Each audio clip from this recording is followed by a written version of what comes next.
Punto semántico. No hay nada fuera del texto. Michel Foucault. El poder, una bestia magnífica. Sobre el poder, la prisión y la vida. Editado por Siglo XXI. Capítulo 1. El poder. Entrevista con Manuel Osorio, Madrid, 1977. Mi primer libro se tituló Historia de la locura, una obra esencialmente consagrada no tanto a la historia de la locura como a la del estatus que se daba a los locos en las sociedades europeas entre el siglo XVI y comienzos del siglo XIX, como se había comenzado a percibir a esos personajes extraños que eran los locos en la sociedad. Está claro que el personaje de loco fue un personaje tradicional en la cultura y la literatura desde la época griega.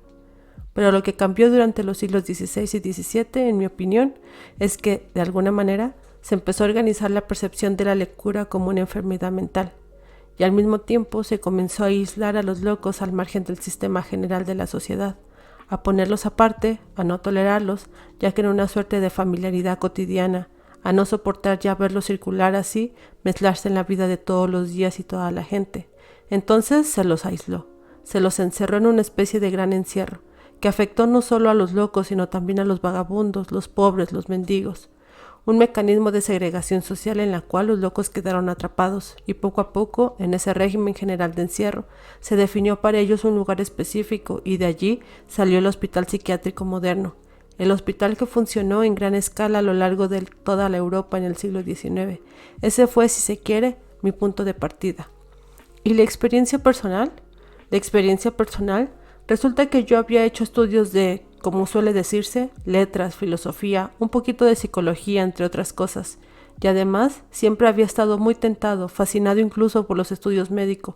Pero en fin, la pereza, también la necesidad de tener una profesión, de ganarme la vida, hicieron que no me dedicara a ello luego de estudiar filosofía, aunque de todos modos trabajé en un hospital psiquiátrico, en Saint-Anne, y lo hice con un estatus particular. Fue más o menos hacia 1955. En ese momento la profesión de psicólogo casi no existía en los hospitales psiquiátricos, o apenas comenzaba a esbozarse, al menos en Francia. Me había incorporado sin mayores precisiones como psicólogo, pero en realidad no tenía nada que hacer y nadie sabía qué hacer conmigo, de modo que permanecí durante 2 años como pasante, tolerado por los médicos pero sin ninguna función. De esta manera puede circular por la frontera entre el mundo de los médicos y el mundo de los enfermos, sin tener desde luego los privilegios de los médicos y tampoco el triste estatus del enfermo. Las relaciones entre médicos y enfermos, las formas de institución, al menos en los hospitales psiquiátricos, me asombraron por completo, me sorprendieron, incluso hasta la angustia.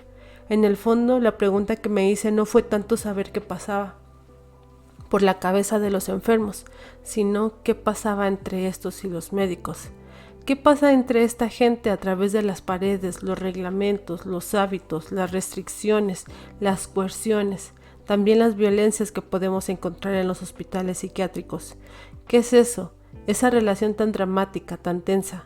Aun cuando un discurso científico le dé forma, la justifique, no deja de ser una relación muy extraña, de lucha, de enfrentamiento, de agresividad. En síntesis, quise hacer algún sentido la historia de esa relación entre la razón y la locura. Traté de resituarla en la historia general. Traté de reescribirla en la historia de los procedimientos mediante los cuales la sociedad moderna se había diferenciado, había introducido diferenciaciones entre los individuos, ya sea la división del trabajo, ya sean las jerarquizaciones sociales, esa multiplicidad de niveles que constatamos en las sociedades modernas, y también la atomización de los individuos. Todo eso, creo, fue la condición para que se atribuyera a los locos el estatus que se les atribuyó. Usted habla de Occidente. Sí, cuando digo Occidente, sabe, es una palabra vaga, desagradable de utilizar y casi indispensable. Quiero decir que muchas cosas, muchas prácticas sociales, prácticas políticas, prácticas económicas, nacieron y se desarrollaron con una fuerza enorme en una especie de región geográfica que se sitúa entre la Vístula y el Gibraltar, entre las costas del norte de Escocia y la punta de Italia. No quiero decir en absoluto que el mundo árabe, por ejemplo, no haya tenido influencia sobre todo eso, o el Medio Oriente o el mundo persa, pero no por eso deja de ser cierto que, con todo nuestro destino de hombre moderno, se tramó en esta región y durante cierta época que se sitúa entre comienzos de la Edad Media y los siglos XVIII y XIX, A partir del siglo XIX, hay que decir sin duda que los esquemas de pensamiento, las formas políticas, los mecanismos económicos fundamentales que eran los de Occidente, se universalizaron por la violencia de la colonización, o bueno, digamos, que la mayoría de las veces cobraron de hecho dimensiones universales. Y eso es lo que entiendo por Occidente, esa suerte de pequeña porción del mundo cuyo extraño y violento destino fue imponer finalmente sus maneras de ver, pensar, decir y hacer el mundo entero. Es cierto que el mundo entró a rebelión contra ese Occidente, se separó de él e intenta ahora.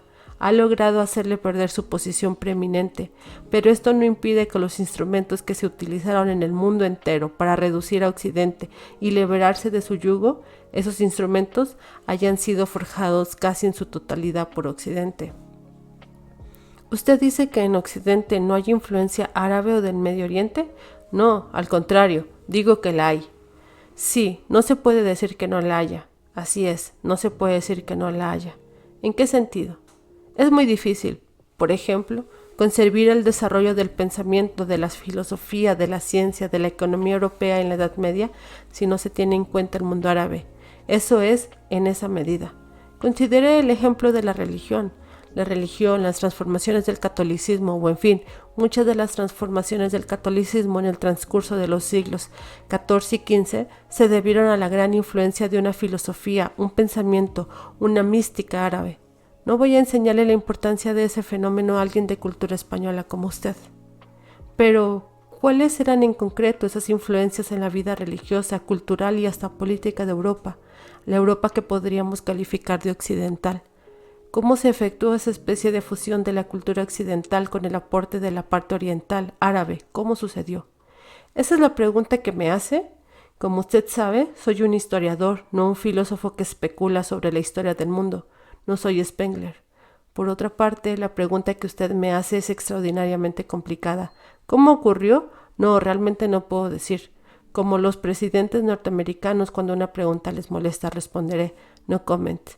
Está bien, creo que en Occidente, lo que llamamos Occidente, hay una influencia compleja de las culturas orientales, y podría decirse que una gran parte de la cultura occidental se nutrió de esa manera directa.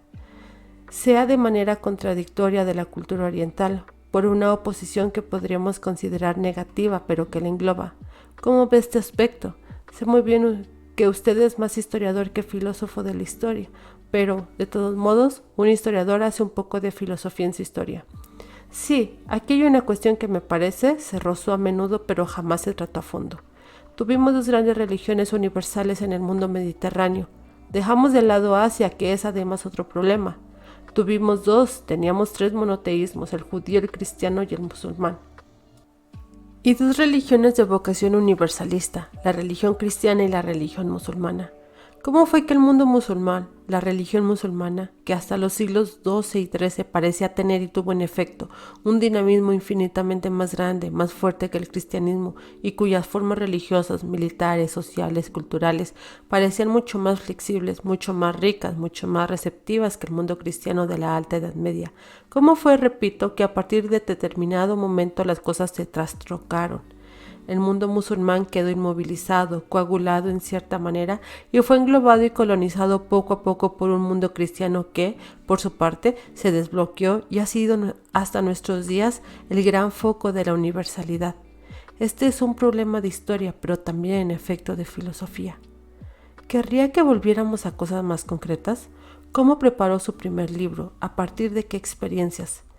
Me formé filosóficamente en un clima que era el de la fenomenología y el existencialismo, es decir, formas de reflexión que eran inmediatamente reales y se alimentaban, se nutrían de experiencias vívidas. Y en el fondo, lo que constituía la filosofía, el discurso filosófico, era la dilucidación de esa experiencia vivida. Ahora bien, sin que todavía sepa muy bien por qué, en esos años, las décadas de los 50, 60, 70, se produjo un cambio importante, pese a todo, en la reflexión teórica, tal como se desarrollaba particularmente en Francia. Una importancia cada vez más reducida, asociada a la experiencia inmediata, vivida, íntima de los individuos. En contraste, una importancia creciente atribuida a las relaciones de las cosas entre sí, a las culturas diferentes de las nuestras, a los fenómenos históricos, a los fenómenos económicos.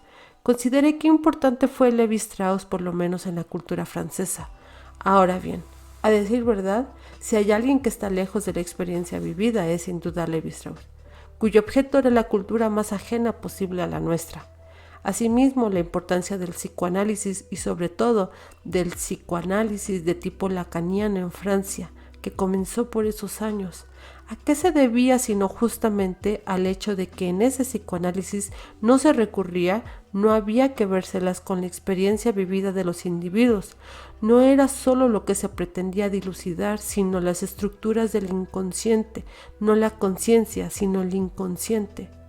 En consecuencia, me interesé por razones personales, biográficas, en ese problema de la locura, y tampoco yo tuve la tentación de tratar de discernir en lo íntimo de mi conciencia cuál podía ser la relación que mantenía con la locura o con mi locura, y me apasionó, en cambio, el problema del estatus histórico, social y político de la locura en una sociedad como la nuestra, de modo que me vi inmediato en la necesidad de utilizar material histórico y en vez de hacer la introspección, el análisis de mí mismo, el análisis de mi experiencia vivida, me sumergí de cabeza en el polvo de los archivos y traté de recuperar documentos, textos, testimonios concernientes al estatus de la locura.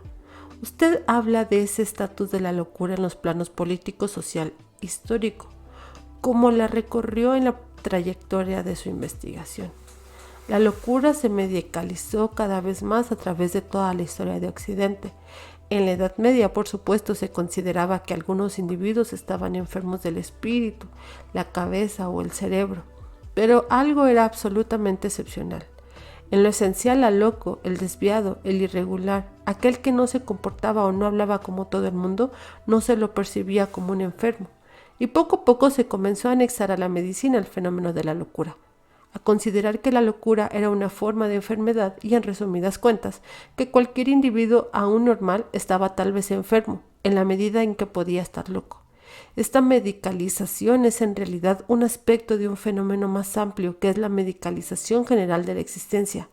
Diría de manera muy esquemática que el problema de las sociedades occidentales desde la Edad Media hasta el siglo XVIII fue en verdad el derecho, la ley, la legitimidad, la legalidad, y que se conquistó laboriosamente una sociedad de derecho, el derecho de los individuos, en el transcurrir de todas las luchas políticas que atravesaron, que sacudió en Europa hasta el siglo XIX. Y en el momento mismo en que se creía en que los revolucionarios franceses, por ejemplo, creían llegar a una sociedad de derecho, resultó que pasó algo que yo trato justamente de analizar, algo que abrió las puertas a la sociedad de la norma, la salud, la medicina, la normalización, que es nuestro modo esencial de funcionamiento en la actualidad. Mire, lo que pasa hoy en día en la justicia penal de la mayoría de los países de Europa. Cuando hay que ocuparse de un criminal, la cuestión es al punto saber si no está loco. ¿Cuáles son los motivos psicológicos por los cuales ha cometido su crimen? Los trastornos que experimentó durante su infancia, las perturbaciones de su medio familiar. Las cosas se psicogilizan de inmediato.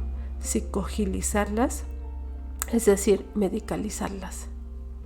Usted habla de la medicalización, no solo de la locura. Sí, y de los individuos en general, de la existencia en general. Mire, por ejemplo, lo que pasa con referencia a los niños. En el siglo XVIII empezó a haber una preocupación intensa por la salud de los niños, y gracias a ella, por lo demás, se pudo bajar en medida considerable su mortalidad.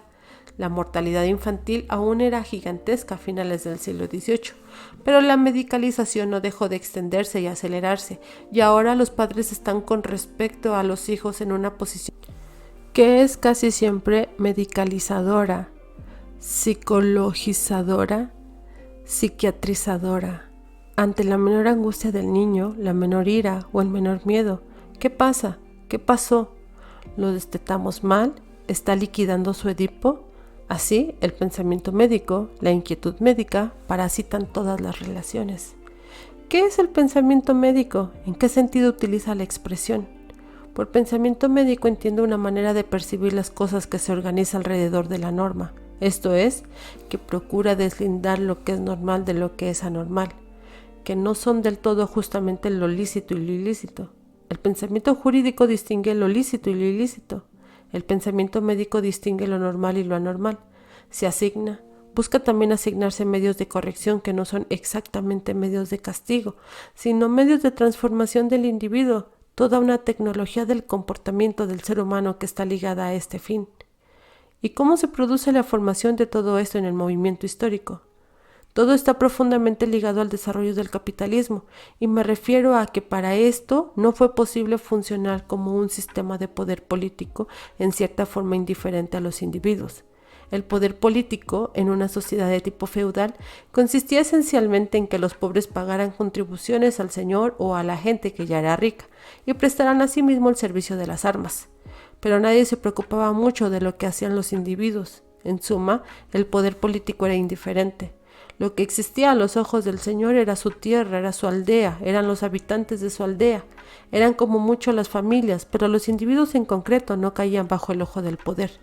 Llegó un momento en que fue preciso que cada cual fuera efectivamente percibido por el ojo del poder si se aspiraba a tener una sociedad de tipo capitalista, es decir, con una producción que fuera lo más intensa posible, lo más eficaz posible, cuando en la división del trabajo fue necesario que hubiera más personas capaces de hacer esto y otras de hacer aquello, cuando apareció también el miedo de que movimientos populares de resistencia, de inercia o de rebelión derrocaran todo ese poder capitalista que estaban haciendo. Fue menester entonces una vigilancia precisa y concreta sobre todos los individuos, y creo que la medicalización a la que me refería está ligada a esta necesidad. ¿Cómo establece la relación? Con la medicalización, la normalización, se llega a crear una especie de jerarquía de individuos capaces o menos capaces, el que obedece a una norma determinada, el que se desvía, aquel a alguien que se puede corregir, aquel a quien no se puede corregir, el que se puede corregir con tal o cual medio, aquel en quien hay que utilizar tal otro. Todo esto, esta especie de toma de consideración de los individuos en función de su normalidad, es, creo, uno de los grandes instrumentos de poder en la sociedad contemporánea. En función de su eficacia de producción, sí, su eficacia de producción en el sentido muy general de la expresión. Sí, no de producción simplemente manual, de mercancías, producción humana, así es. ¿Puede ser el arte mismo? Eso es, sin duda alguna. En todo lo que usted dice hay muchas cosas, tantas que no sé por cuál empezar. Por ejemplo, usted dice que la relación que hay entre la medicalización y la necesidad de cierta eficacia social se estableció en el momento del capitalismo. Así es, sí. ¿Y cómo podría describir este momento? Es un fenómeno que duró mucho tiempo y pasó por miles de canales diferentes. Por ejemplo, lo vemos aparecer muy pronto en el orden religioso. Aún antes de la Reforma, cuando se comienza a desarrollar prácticas de devoción, prácticas de confesión, de dirección de conciencia, de examen de conciencia, que demuestran el intenso interés que pone la Iglesia Católica en los individuos, y no solo en sus pecados, en una especie de comportamiento legal o ilegal. No se pretende saber de veras cómo son las cosas en la cabeza y en el corazón de la gente. Se trata de un fenómeno que vemos aparecer muy pronto, hacia el siglo XV y comienzos del siglo XVI. A partir de ese momento vemos también que Occidente se empieza a preocupar mucho más por la educación. No solo la educación de los clérigos, sino asimismo la educación de las personas que estarán destinadas a ser mercaderes, comerciantes, hombres de ley. Se empieza a formar a los niños bastante pronto. Esta educación, que todavía es burguesa, será más popular a continuación. Y lo mismo en el ejército. En los siglos XVI y XVII vemos aparecer los fenómenos de la disciplinarización. Es por tanto un fenómeno múltiple, que en líneas generales puede situarse bajo el signo del desarrollo del capitalismo, pero es en realidad, cuando las cosas se examinan en detalle, se advierte que es un proceso que tuvo numerosos orígenes y que finalmente poco a poco se organizó en un haz, que se inserta en una trayectoria histórica. Eso es. Usted decía que esa preocupación, que puede calificarse de elitista de la burguesía, se convierte en una preocupación popular. Creo que una de las cosas importantes es que justamente todas esas preocupaciones acerca del cuerpo, la salud, la normalidad, la burguesía, las tuvo ante todos con respecto a sí mismo, a su descendencia, a sus hijos, a la gente que formaba parte de ese grupo, y poco a poco se aplicaron procedimientos de normalización a otros estratos sociales, en particular al proletariado. ¿A qué obedece ese hecho? En un principio, la burguesía se ocupó en lo fundamental de su propia salud. De alguna manera era esa la salvación y la afirmación de su fuerza. Después de todo, la salud de los obreros la tenían sin cuidado. Recuerde lo que Marx cuenta sobre la tremenda masacre de la clase obrera que se presenció en Europa a comienzos del siglo XIX, cuando en condiciones espantosas de alojamiento, subalimentados, la gente, hombres, mujeres y sobre todo niños, estaban obligados a trabajar una cantidad de horas inimaginables para otros, 16, 17 horas por jornada de trabajo, de allí una terrible mortalidad. Y después, a partir de determinado momento, al plantearse de otro modo los problemas de la mano de obra, fue necesario conservar el mayor tiempo posible a los obreros que uno empleaba, y se advirtió que valía más hacer trabajar intensamente a un obrero durante 8, 9, 10 horas, en vez de matarlo al forzarlo a trabajar 14, 15 o 16. El material humano constituido por la clase obrera comienza a considerarse poco a poco como un recurso precioso del que no había que abusar. Casi un medio material. ¿Querría contarnos cómo pasó de un libro a otro? No soy filósofo ni escritor. No hago una obra, hago investigaciones que son históricas y políticas al mismo tiempo. A menudo me dejo llevar por problemas con los que me topo en un libro, que no puedo resolver en él, y procuro entonces abordarlo en un libro siguiente. También hay fenómenos de coyuntura que hacen que, en un momento dado, tal vez problema aparezca como un problema urgente, políticamente urgente en la actualidad, y a causa de ello me interese. Escribí la historia de la locura hacia los años 1955-1960. Poca gente en definitiva se interesaba en ese problema. La antipsiquiatría acababa de ponerse en marcha en Gran Bretaña, pero nadie conocía su existencia en Francia, y yo no sabía que Laing y Cooper existían. En esa época fue verdaderamente por razones de interés personal que sentí la necesidad de escribir ese libro. En cambio, cuando escribí algo sobre el sistema penal y las prisiones, hace hoy 3 años, lo hice en relación con todo el movimiento de impugnación del sistema penal al que se había asistido en Francia, Italia, Alemania, los Estados Unidos. En ese caso era para responder una demanda inmediata. Su trabajo consiste más bien en la investigación histórica y política. ¿Qué podría decirme al respecto? En el transcurso de los últimos 100 años, poco más o menos, el análisis político siempre estuvo regido o bien por teorías económicas o bien por una filosofía de la historia, digamos, por construcciones teóricas importantes y un tanto solemnes como el marxismo. Ahora bien, yo creo que la experiencia que se ha hecho durante estos últimos 20, 30 años, por ejemplo, con el estalinismo y también con China, volvió inutilizables, al menos en muchos de sus aspectos, los análisis tradicionales del marxismo. En esa medida creo que era preciso, no de ningún modo, abandonar al marxismo como una suerte de vieja manía digna de burlas, sino ser mucho menos fieles de lo que se pretendía hacerlo, antaño a la letra misma de la teoría, e intentar resituar los análisis políticos que pueden hacerse sobre la sociedad actual, no tanto en el marco de una teoría coherente como contra el telón de fondo de una historia real.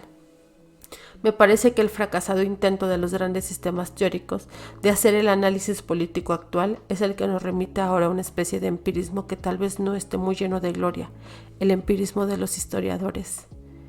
¿Cómo se sitúa su trabajo de historiador en relación con esa situación? Se trata en esencia de un trabajo a partir de la interrogación política en sentido amplio. ¿Cuáles son las relaciones de poder que actúan en una sociedad como la nuestra? Poder de la razón sobre la locura. Era ese libro, Poder de los medios sobre los enfermos. Es un libro que hice sobre la clínica, Poder del aparato judicial sobre los delincuentes, Poder sobre la sexualidad de los individuos. Son los libros que empecé a publicar hace poco. En el fondo, es el análisis de las relaciones de poder en nuestra sociedad. ¿Y qué es la relación de poder? Creo que tradicionalmente se consideraba que para analizar el poder bastaba con estudiar las formas jurídicas que regían lo que estaba permitido y lo que estaba prohibido. La norma. No, justamente, no del todo la norma, el derecho, la ley. En realidad me parece que el derecho que diferencia lo permitido y lo prohibido no es de hecho más que un instrumento del poder, en definitiva, bastante inadecuado y bastante irreal y abstracto, que en concreto, las relaciones de poder son mucho más complejas y lo que traté de analizar es precisamente todo lo extrajurídico, todas las coacciones extrajurídicas que pesan sobre los individuos y atraviesan el cuerpo social. ¿Qué es lo extrajurídico? Tomemos un ejemplo muy simple. Cuando un médico psiquiatra impone a un individuo una internación, un tratamiento, un estatus, cuando lo pone en un estatus que no es el del ciudadano con todas las de la ley, sale del derecho, aun cuando algunos de sus actos estén protegidos por él. A la inversa, cuando un aparato judicial, como un tribunal penal, dice ante un criminal no saber qué hacer con él y se remite a un psiquiatra para pedirle una pericia que indique si este individuo es normal o anormal, se sale del derecho. La pregunta de derecho es, ¿ha hecho tal o cual cosa? ¿Es él quien la hizo? ¿Había circunstancias atenuantes? ¿Cómo se lo va a castigar? Eso es todo. Cuando se pregunta, ¿es normal, anormal? ¿Tenía pulsiones agresivas? Lo jurídico, como se dará cuenta, sale de lo jurídico y entra en lo médico. Todos esos fenómenos son los que me interesan. ¿Es lo que usted llama el poder? Sí. Creo que los mecanismos de poder son mucho más amplios que el mero aparato jurídico, legal, y que el poder se ejerce mediante procedimientos de dominación que son muy numerosos. Usted dice que hay un poder jurídico que existe en lo extrajurídico, donde también se opera un poder. ¿Y la relación de todo esto sería el poder? Sí, son las relaciones de poder. Como usted sabe, las relaciones de poder son las que los aparatos de Estado ejercen sobre los individuos, pero asimismo la que el padre de familia ejerce sobre su mujer y sus hijos, el poder ejercido por el médico, el poder ejercido por el notable, el poder que el dueño ejerce en su fábrica sobre sus obreros. Si no entendí mal, más que un poder hay relaciones complejas del poder. Eso es. ¿Cómo concibió usted la génesis de esos poderes? ¿Cómo se difunden en nuestros días y a partir de qué? Muy a pesar de su complejidad y su diversidad, estas relaciones del poder logran organizarse en una especie de figura global. Podríamos decir que la dominación de la clase burguesa o de algunos de sus elementos sobre la cuestión social, pero no me parece que sea la clase burguesa o tales o cuales de sus elementos los que imponen el conjunto de sus relaciones de poder. Digamos que esa clase las aprovecha, las utiliza, las modifica, trata de intensificar algunas de esas relaciones de poder o al contrario de atenuar algunas otras. No hay pues un foco único del que todas ellas salgan como si fuera por emanación, sino un entrelazamiento de relaciones de poder que en suma hace posible la dominación de una clase social sobre otra, de un grupo sobre otro. Es una especie de lugar donde históricamente se sitúa una clase como la burguesía que en un nivel histórico toma una suerte de poder desarrollado también a un nivel histórico. Eso es, sí. Y lo aprovecha consciente e inconscientemente muy bien. Usted dijo que la locura no es una locura hasta el momento en que aparece una sociedad que la crea. No quiero decir que la locura no existía. Creo que la categoría de enfermedad mental que engloba una cantidad considerable de individuos y conductas diferentes es algo relativamente nuevo. Lo reitero, los griegos, los romanos, los árabes, la gente de la Edad Media admitían en efecto que algunos individuos estaban enfermos del cerebro, como decían, o del espíritu o la cabeza, pero se conocía solamente a algunos.